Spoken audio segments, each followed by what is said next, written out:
Rifas cooking and থিঙ্কিংসে আপনাকে অনেক অনেক স্বাগতম। যদি আমার ভিডিওটা আপনার ভালো লেগে থাকে তাহলে অবশ্যই সাবস্ক্রাইব করে পাশে থাকবেন। আজকে রান্না করব বুটের ডাউল আর ডিমের একদম সাধারণ একটা রান্না। তো প্রথমেই আমি গরম তেলের মধ্যে দিয়ে দেবো অনেকগুলো পেঁয়াজ কুচি, দিয়ে একটু নেড়ে চেড়ে নেব।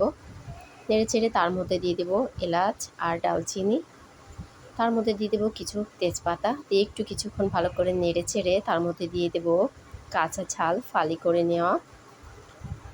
তো এটা দিয়ে একটু নাড়াচাড়া করে নিয়ে তার মধ্যে দিয়ে দিব রসুন বাটা, সামান্য আদা বাটা আর গরম মশলা বাটা, তার মধ্যে পরিমাণ মতো হলুদ আর লবণ দিয়ে একটু কিছুক্ষণ নেড়ে চেড়ে এর মধ্যে দিয়ে দেব কুচি কুচি করে রাখা কিছু আলুর টুকরা। আলুটা দিলে স্বাদটা মনে হয় একটু বেশি হয়।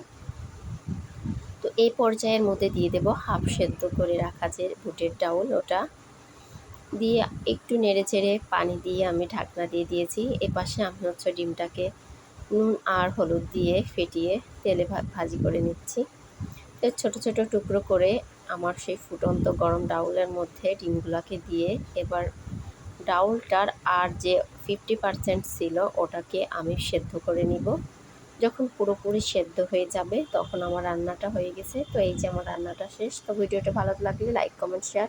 আসসালামু আলাইকুম।